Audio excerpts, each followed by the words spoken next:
Защо пациентите с терапевтично резистентна депресия трябва да се възползват от тази лечебна процедура? Поради много прост факт.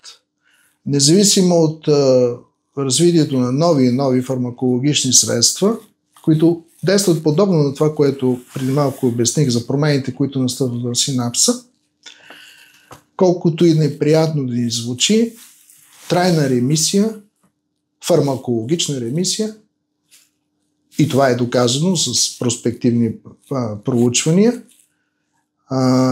могат да постигнат единствено 15% от пациентите.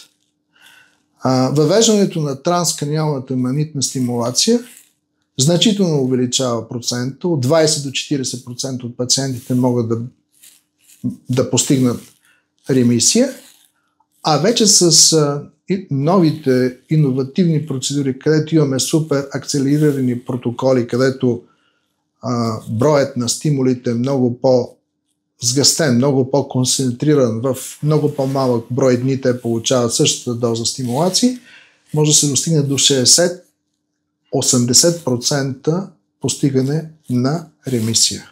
Това смятам, че е важно за пациентите, защото на практика те, когато се провежда транскраниална магнитна стимулация, те остават на лечението, на което са били, те остават под контрола, тъй като ние сме невролози. Нали? В крайна краща, ние само провеждаме процедурата под контрола на психиатъра, който ги насочва, и допълнителният процент, който те получават въз основа на процедурата, която ние прилагаме, значително може да увеличи общия процент на пациентите, които могат да постигнат ремисия. Кои са противопоказанията за провеждане на тази процедура? Малко са противопоказанията, тъй като всъщност отново да повторим какво настъпва,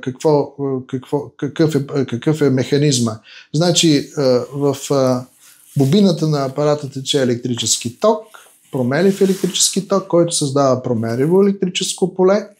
променливо магнитно поле, което променливо магнитно поле прониква в черепа и то създава променливо електрическо поле в мозъчната структура. И когато има метални импланти, да кажем след неврохирургични интервенции или клипсове при аневризми и така нататък, това може допълнително да доведе до магнетизиране на тези структури, и това е едно абсолютно противопоказание за провеждането на репетитивна транскраниална магнитна стимулация. Разбира се, пациентите, които са с епилепсия, но това е едно относително противопоказание, тъй като репетитивна транскраниална магнитна стимулация се прилага и при болни с епилепсия.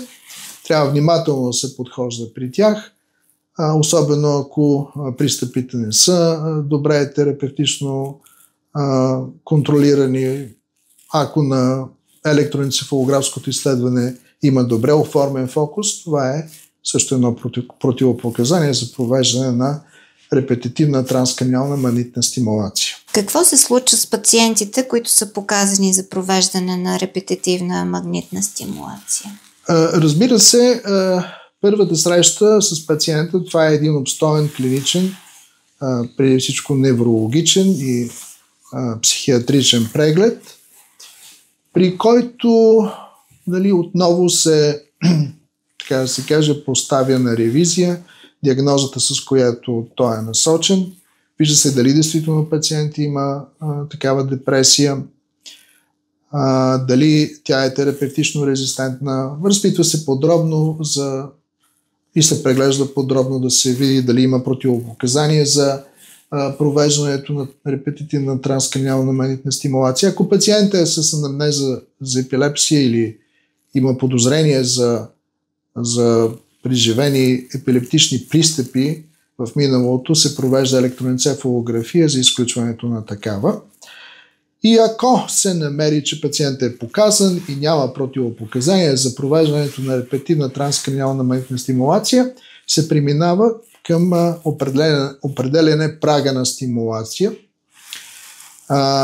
Това е един, как да кажа, индивидуализиран подход, тъй като различните хора имат различен праг на праг на стимулация, като този праг на стимулация се определя върху моторната зона, съответно за ръката, ако се провежда дозолатерална префронтална стимулация, или за крака, ако се провежда стимулация на суплементарното моторно поле, при което се вижда какъв процент от мощността на апарата, който използваме, е необходим за получаването на двигателен отговор. По този начин се добива една индивидуална представа за пациента, тъй като има пациенти, които се нуждаят от много по-висока стимулация, процент, разбира се, от мощността на машината, която се използва, а има и такива, които имат много, много по-нисък праг на стимулация. Този праг на стимулация варира във времето. Има центрове, какъвто е центъра в Бостън, които определят праг на стимулация при всяка една сесия. Сесия е поредицата от импулси, които ще получи пациента след определението на прага на стимулация.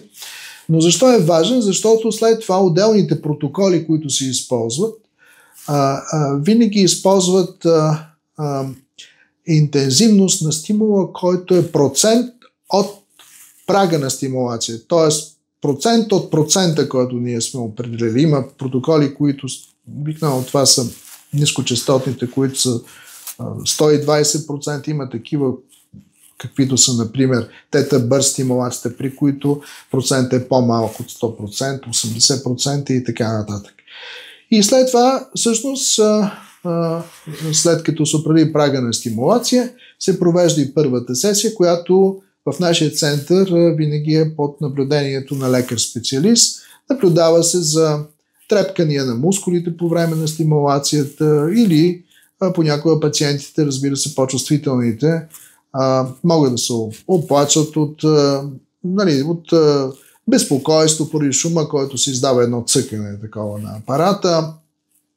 Много рядко могат да се оплачат от главоболие, затова винаги първата сесия се наблюдава от лекар-специалист, след като се е избрал съответния протокол, за който ще стане въпрос малко по-късно, може би, пациента посещава центъра и вече върху една шапка, на която ние всъщност определяме място, където всъщност ще се провежда стимулацията, се поставя бобината от медицинския лаборант, който отново преди всяка сесия разпитва пациента дали има някакви нововъзникнали симптоми, как е прекарал нощта, дали има някаква ажитираност преди това, дали е намалявал лекарствата си, дали ги е увеличавал, дали е прекарал, дали е пълноценен сън има при провеждането на стимулацията и през цялото време наблюдава съответната процедура. Много е важно медицинския лаборант, така да се каже, ментално да бъде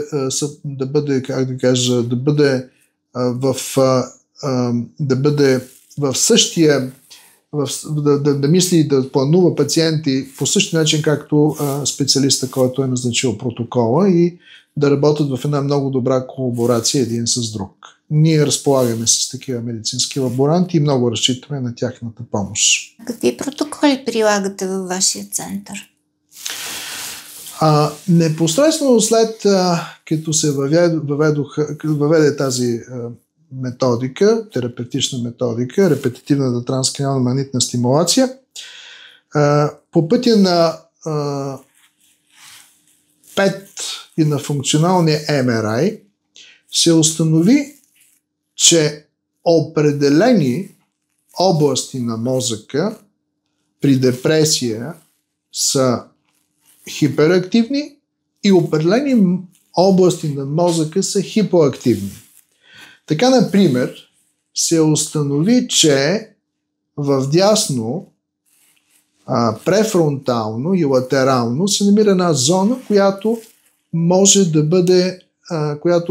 бъде хиперактивна. Затова в този случай, когато се провежда стимулация в дясно префронтално, дорзолатерално, се прилага нискочастотен протокол, който е еднохерцов, за който със сигурност се знае, че потиска активността. Тоест, ако имаме хиперактивност в тази област, ние ще прилагаме протокол, който е нискочастотен, който ще инхибира тази патологично променена хиперактивност в тази област. Обратно, установи се, че в ляво дозолатерално префронтално има зони, които са хипоактивни, които са инхибирани в механизма или в цялостния механизъм на развитието на депресивния синдром.